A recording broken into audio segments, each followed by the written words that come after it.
What do you mean we're losing staff at Store 7 again? Quentin Hayes leaned forward in his chair, rubbing the side of his temple.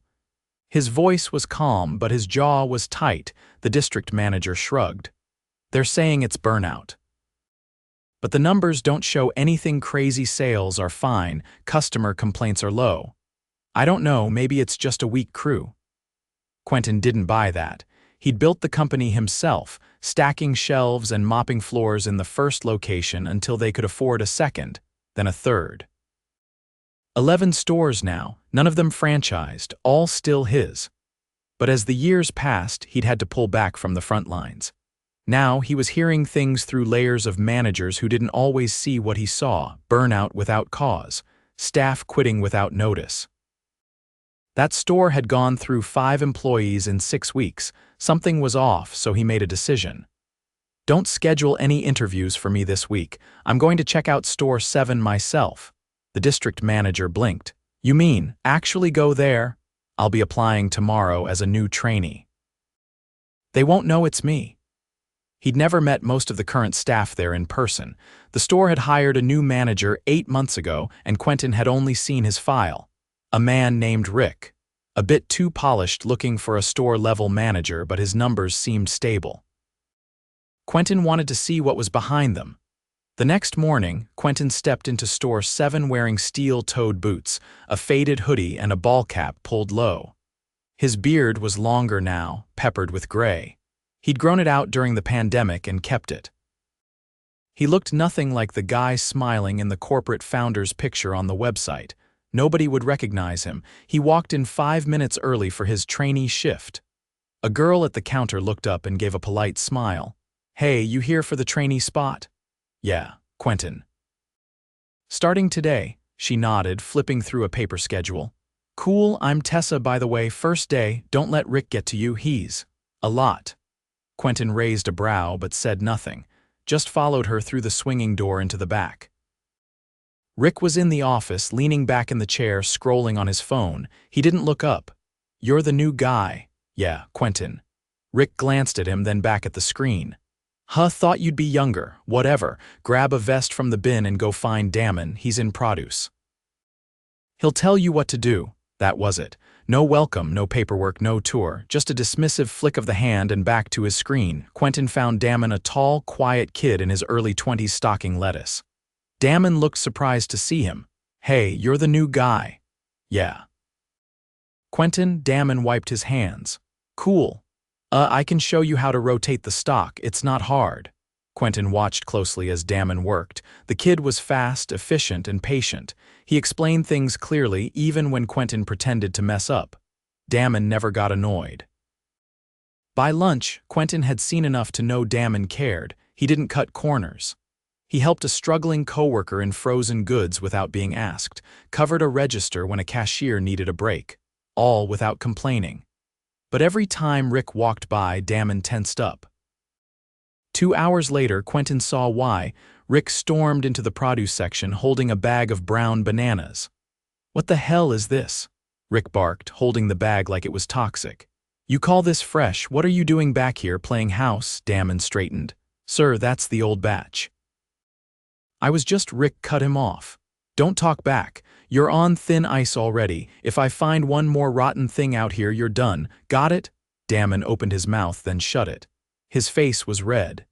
His hands clenched. Quentin watched it all, standing behind a display of potatoes. Rick turned and walked away like nothing happened. Quentin stepped around the display and walked up to Damon. That happen often? Damon gave a tight nod. Yeah, I'm used to it. No one should be used to that, Quentin said, his tone low. Damon looked confused. You get used to stuff when you need a job. Quentin didn't answer. He had to keep the disguise on for now. At the end of the shift, Rick passed by Quentin in the break room. You, come to the office before you leave. Quentin followed him back, heart steady. He was ready. Rick sat down and leaned back like he owned the place. So, you're not total trash, might keep you around. Quentin stayed standing. Actually, I wanted to talk to you. Rick raised an eyebrow. You wanted to talk to me? Yeah, about how you treat your staff, about how you speak to people. Like Damon, Rick scoffed. What, you his lawyer now? Quentin pulled the cap off his head and looked him straight in the eye. "No, I'm his boss," Rick blinked. "What?" "My name is Quentin Hayes. I own this company, every store including this one." Rick's face went pale. Quentin didn't blink. "Now, we're going to have a real conversation about how you run this place." Rick stared at Quentin, frozen in the worn leather chair behind the cluttered desk. The silence stretched for several seconds, heavy and brittle. "You're the owner," Rick finally said, voice flat. Quentin didn't sit. "That's right. I spent the last 8 hours watching how you run this store." Rick shifted, eyes darting toward the computer screen, then back to Quentin. "I wasn't expecting, nobody told me you were coming." That was the point. Rick let out a shallow breath. "Look, if there was a misunderstanding earlier, I can speak to Damon. We've had some tension, but I'm just trying to keep the place running. It's not personal." Quentin's expression didn't change. "You threatened to fire him in front of a new employee. Over a bag of bananas that were already pulled for disposal." Rick's hand twitched on the desk. "That was frustration, not a threat. I've been under pressure. We're short-staffed and corporate's been breathing down my neck." "I am corporate," Quentin said. "And this store has had double the turnover rate of any other location for the last 4 months. You didn't mention that pressure when I asked." Rick stood up now, squaring his shoulders. "You think you can walk in here and judge how I manage? You're not the one dealing with lazy kids who don't show up, equipment breaking down, shipments arriving late." Quentin raised a hand. "Stop. I've seen Damon work. I saw Tessa cover 2 departments without complaint. I watched you sit in the office while they held the floor together." Rick's mouth opened, but no words came out. "You're done here," Quentin said. "Clean out your things. You're no longer employed with this company." Rick's face drained of color. "Wait a second. This is my livelihood." "You can't just—" "I can," Quentin said. "And I just did. Security will escort you out. I'll have HR follow up with your final check." Rick's voice cracked. "You're making a mistake." "No. The mistake was letting someone like you run a store with people relying on it for their jobs and their dignity." Rick didn't speak again. He left the office slowly, shoulders hunched, not looking at anyone as he passed through the back hallway. Quentin stood alone in the silence for a moment. Then he sat down in the chair Rick had vacated, opened the drawer, and found a half-eaten sandwich and a pile of unopened employee suggestion cards. He flipped one open. It was dated 9 weeks ago. "Please fix the schedule.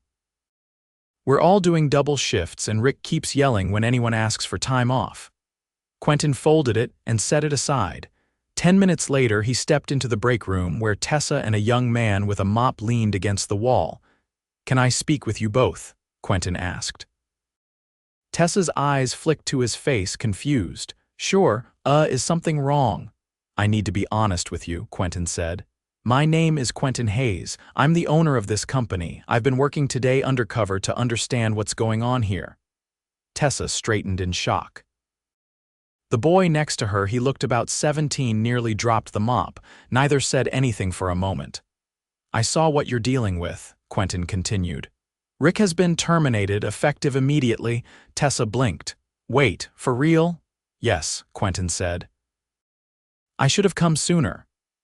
The mop boy, his name Tag Reed Lewis, rubbed the back of his neck. "So, who's in charge now?" "You are," Quentin said, looking at Tessa. She laughed, short and awkward. "Me, you've handled the floor, the customers, and the schedule better than he ever did. I need someone who knows what's wrong here and has the respect of the team." "That's you," Tessa hesitated. "I'm just a key holder. I don't have manager training." "You will," Quentin said. "You'll have full support from district leadership, and I'll be involved personally until this store is stable again." Lewis looked stunned. "Does that mean we're finally getting the ice machine fixed?" Quentin gave a tired smile. "Yes. And a lot more."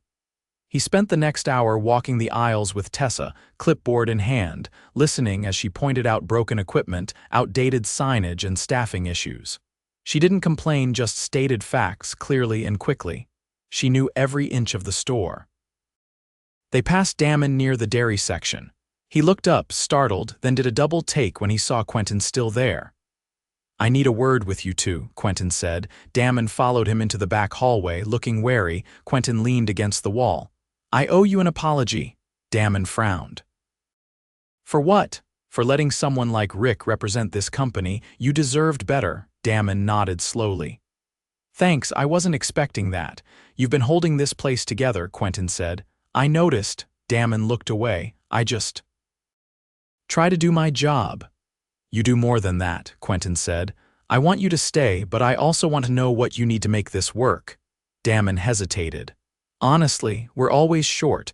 It's hard to do things right when there aren't enough people. And Rick used to change schedules last minute sometimes on our days off so people stopped trusting anything. That ends now, Quentin said.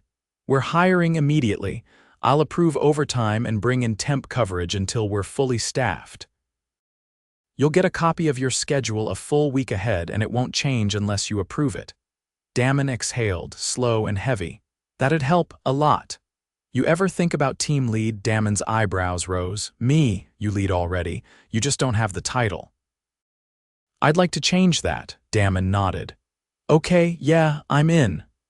Later that evening, Quentin sat in his office now, at least temporarily, and reviewed the employee files. Half of them were incomplete. Several had notes scribbled in the margins about attitude issues or not a good fit, all in Rick's handwriting. He tossed those notes into the trash. The new schedule would take a day to rebuild. He called in a regional trainer to come help Tessa transition, and approved 3 immediate hires from the application pool Rick had ignored. Before locking up, he walked the floor one last time. Lewis was still cleaning, earbuds in, moving faster now than he had earlier. Damon was helping an elderly customer find a specific brand of oats, listening carefully. Tessa was training a cashier on how to handle a return without needing manager override. The store wasn't fixed. It would take time. But the poison was gone and the people still standing were the ones worth building around. Quentin stepped outside into the cool air, pulled out his phone and called his executive assistant. I need a standing visit on my calendar, he said. Store 7, every other week. No exceptions, he paused. And find out where else we've had turnover spikes. I'm not done yet. By Monday morning, word had spread. Some employees arrived early, trying to piece together what had happened over the weekend. Others moved cautiously, unsure if the sudden shift in leadership was temporary or some kind of corporate stunt. Quentin stood near the back receiving door, clipboard in hand, watching the usual morning scramble. Deliveries were late again. Refrigerated goods had to be offloaded fast. Only Tessa, Damon, and a part-time stocker named Mia were scheduled for morning freight. It wasn't enough. We can't keep doing this with 3 people, Tessa said, pulling her windbreaker tighter as a gust of cold air swept in from the loading dock. Freight's stacking up and half the stuff in aisle 5 hasn't been rotated in days. I know, Quentin said. Extra help's coming. I approved 2 hires yesterday. They'll start once background clears. Tessa nodded, brushing a strand of hair out of her face. Until then, it's gonna be tight. Then we do it tight, Quentin said, but we don't cut corners. She looked him over. You're really staying involved. I'm not going back to a desk until this place runs right. She gave a small nod and walked off. Inside, Quentin made his way past the break room where Lewis was sitting, hunched over a paper packet. He looked up, startled. Still filling out the onboarding forms, Lewis said. HR never sent them, so Tessa printed these off. Quentin walked over and sat across from him. You weren't given these when you were hired, Lewis shook his head. Rick said they'd take care of it later. I've been working for 3 weeks. Did you clock in through the system? No. He wrote our hours down in a binder. Quentin's jaw tensed, but he only said, You'll be paid for every hour. I'll handle it. Lewis looked relieved. Thanks, I wasn't sure if I should even say anything. You should always speak up, Quentin said. This place doesn't work if people stay quiet. He left the break room and headed toward the front. The store had taken on a strange energy, half cautious optimism, half fatigue. Most employees weren't sure if the changes were real or temporary. Quentin intended to make that clear. He gathered everyone on shift near the floral department, the only space wide enough for a group. A few customers glanced over but kept moving. "I'm not here to make speeches," Quentin began, "but I need everyone to hear this directly. The way this store has been operating isn't acceptable." "Not to me, not anymore." There were no cheers, just silent attention. "Some of you have been pulling double duty, some of you haven't been trained properly, and some of you have been treated in ways that go against everything this company stands for. That ends now, not with words. With action." He turned to Tessa. "You're the acting store lead, you'll be assigned a regional mentor, I'll be checking in regularly." Then to Damon, "You'll take lead on produce and fresh goods, full authority. If you need resources, you bring it to me or Tessa." One of the cashiers, a young woman named Jaya, raised her hand. "What about the schedule? It keeps changing. I've had to swap shifts 3 times just this week." "It won't change without your approval," Quentin said. "If it does, you come to me." Someone in the back whispered something. Quentin caught part of it. "Sure, until he leaves again." He looked in that direction. "I get the skepticism. You've seen people come in, make promises, and disappear, but I'm not here to check a box. I'm here because I failed to see what was happening. That's not going to happen again." The group began to disperse. No applause, but Quentin didn't want it. He only wanted them to believe what came next. Hours later, he was in the office going over files when a knock came at the door. Jaya stepped in, hesitant. "Got a second?" Quentin gestured to the chair. "Always." She sat, hands folded tightly in her lap. "I didn't want to say it in front of everyone, but I need to tell you something." Quentin leaned forward, listening. "Rick used to tell me to wear more makeup. Said I looked too tired for the register. Once, when I wore a headscarf, he told me it might concern customers and asked if I could take it off during peak hours." Quentin's throat tightened. "Did you report any of this?" "I tried, but the HR email bounced back, and I didn't want to get fired." "I'm still in school, I need this job." Quentin stood up. "That should never have happened, not here, not anywhere. I'm documenting this and forwarding it to legal. If you're comfortable, I'd like you to speak with our HR director directly." Jaya nodded slowly. "Okay." He opened a secure laptop and began drafting a report. "You're not alone, and this won't be buried." As she left, Quentin caught a glimpse of Damon restocking the dairy wall, sweat on his brow, sleeves pushed up. He'd been on his feet since opening. Quentin walked over. "You've done more than your share today," he said. "Go take 30 minutes. Damon didn't argue. He just nodded and walked to the back. Quentin turned toward aisle 8, where a customer was trying to get help with a shelf label. A tall man in a vest mid-40s, glasses, thinning hair stood nearby, arms folded. "Is that one of the new hires?" Quentin asked. Tessa stepped up next to him. "No, that's Barry. He's been here for years. Stock team. Never really got involved with front-end stuff." Quentin watched for another few minutes. Barry didn't move to help, didn't even acknowledge the customer. He walked over. "Excuse me. Can you assist this guest?" Barry sighed, turned slowly, and spoke in a flat voice. "Not my section." "I do dry goods, that's grocery." Quentin nodded. "Understood, I'd like to speak with you in the office." Barry followed, dragging his feet inside. Quentin shut the door. "How long have you been with us?" "Almost 7 years. That's a long time." "Which is why I'm surprised you ignored a customer needing help." Barry shrugged. "I've seen managers come and go. People make a mess, then expect you to fix everything. I'm not here to save the world, I stock shelves." "Is that all you think this place is? Just shelves? It's a paycheck." "I come in, do my part, stay out of drama. If that's not enough, say so."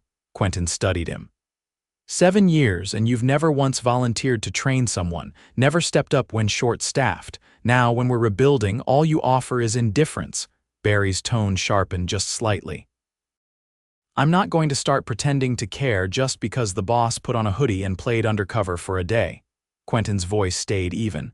"You don't have to pretend, but you do have to uphold the basics: respectful service, teamwork. If you're not willing to do that, then this isn't the job for you." Barry didn't respond. "You're being placed on unpaid leave while we review your records and talk to your teammates. If we find a pattern of disengagement or refusal to assist, we'll part ways officially." Barry stood up. Knew this was coming the second you showed up. You had 7 years to show it wasn't, Quentin said. After Barry left, Quentin returned to the floor. The customer had already been helped by Mia, who'd spotted the hesitation from a few aisles down and stepped in without being asked. He walked up beside her. You handled that well, she looked up. Thanks, I try to watch out for people when it's busy, Quentin nodded. You ever consider a lead role? Her eyes widened. Me, you're sharp. You act without waiting for permission. That's what I need, she smiled, but cautiously. I'd need training, you'll get it. As the sun dipped low, casting long shadows through the storefront windows, the store buzzed with a different kind of energy. It wasn't fixed, not yet, but something had shifted. Quentin stepped outside, phone to his ear, calling the HR director directly. I need a full audit of Store 7's employee files, he said.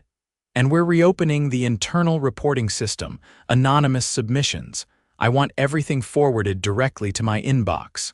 He paused. And update the training modules. We're adding a section on leadership accountability. I'm writing it myself. By Thursday morning, Store 7 ran on cautious momentum. The tension had eased, but the fatigue hadn't. With staff still stretched thin and new hires not yet cleared, everyone was pulling long hours just to keep up. Quentin arrived early, same hoodie, same boots. He wasn't pretending to be anyone else anymore, but he had no interest in parading around with a title. He was there to work, watch, and fix what needed fixing. He started the morning with Tessa near the back cooler, going over a delivery manifest that had arrived incomplete. She pointed to 2 missing pallet items, a bulk cereal shipment, and a stack of cleaning supplies. I already called the supplier, she said. They're saying it was a misload at the warehouse. We won't get the rest until tomorrow. Quentin scanned the form. We'll need to reshuffle the end caps. We can't have empty displays again. I'll ask Mia to help, Tessa said. She's been solid on layout. Good eye for spacing, Quentin nodded. Let her know she has my approval to redesign the cereal section if needed. As they moved toward the front, a customer approached, holding a damaged box of pasta. She looked frustrated but calm. I just grabbed this from the shelf and it's torn across the bottom, she said. It's leaking everywhere. Tessa apologized and walked her to the service counter. Quentin turned to restock. From the corner of his eye, he saw Barry. He hadn't been dismissed yet. HR was still finalizing their review.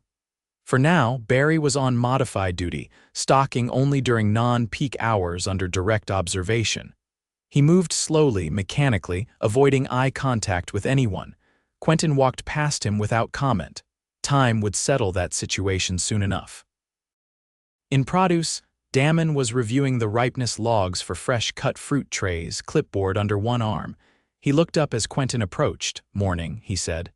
We've got 3 trays that probably won't hit tomorrow's sell-by. I'll mark them for clearance before noon. Good, Quentin said. Anything else? Damon hesitated. Actually, yeah. I think we need to rethink how we handle short-date items. Right now, we just discount them and hope they move, but I've seen other stores group them near the register with signage. It's faster turnover. Quentin considered that. Write up a plan. If it's clean and the signage is clear, I'll greenlight a trial run. Damon gave a short nod and went back to work. By midday, the energy in the store had shifted. Customers were being helped faster. Aisles were clearer. But the strain showed in small ways. Jaya leaned on her register for a moment between customers, rubbing her lower back. Lewis refilled the drink cooler with a visible wince in his shoulder. Hours were adding up, and the team was pushing through. Quentin noticed, but he also knew the hires were coming. 2 new associates had just cleared background checks and would start on Monday. It wasn't instant relief, but it was real. He stepped into the back office, now stripped of Rick's clutter. A clean whiteboard listed key priorities: hiring, scheduling, training, guest experience. Below that, in red marker, someone likely Tessa had written, consistency, speed. Quentin smiled faintly. That was the point. The phone rang. He answered. This is Quentin, legal here, came the reply. We've closed the investigation on Rick's conduct. Based on the statements from Jaya and two other employees, we're initiating formal action. He won't be returning to any location. Good, Quentin said. Send written confirmation to HR. I want it in her file too. Already done. Quentin hung up and stepped back onto the floor. As he passed the self-checkout area, he noticed a woman in her 50s struggling to scan a heavy bag of rice. Barry stood nearby, arms crossed, watching. He didn't move. Quentin walked over. "You see the issue?" he asked. Barry didn't answer immediately. "She's not asking for help." Quentin turned to the woman. "Ma'am, may I?" He scanned the bag for her, then placed it back in her cart. She smiled in thanks and walked off. Quentin turned to Barry. "You're done." Barry blinked. "What? You've had multiple chances. You've made it clear you're not interested in helping customers or supporting the team. I'm not waiting for another excuse." Barry opened his mouth, but Quentin cut him off. "This isn't about one moment, it's about every moment you chose not to act.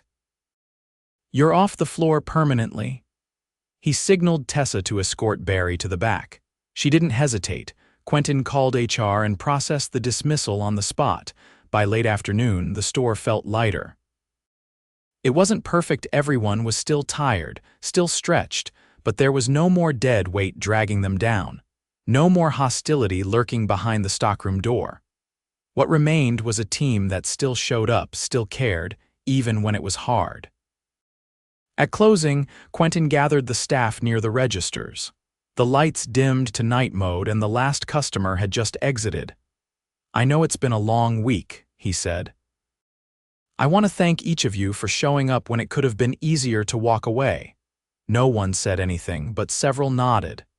"I'm not here to make this store good enough, I'm here to make it excellent."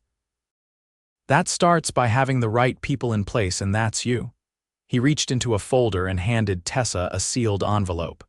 "Your promotion paperwork, effective immediately, full benefits. You'll be receiving the full manager training track." She looked stunned. "I thought it was temporary." "It's not," Quentin said. "You earned it, not in one shift, in every small thing you did without ever being asked." He turned to Damon. "Your team lead status starts Monday. You'll be training under our regional produce coach. I expect you to keep challenging the way we do things. That's how we get better." Quentin then handed a slip to Mia. "You're being enrolled in our accelerated lead program. You've got potential and we're going to invest in it." She blinked twice, then nodded, quietly stunned.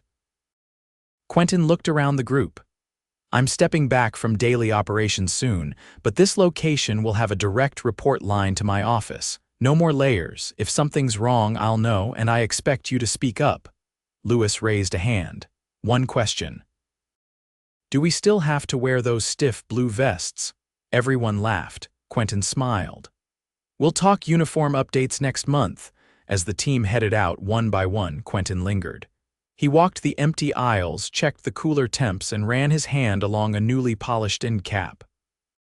The store wasn't just recovering, it was awakening. Before locking the door, he wrote one more note on the whiteboard in the office. "Culture is built one shift at a time." He capped the marker, turned off the light, and stepped into the night, knowing that Store 7 was no longer a liability, it was becoming the standard.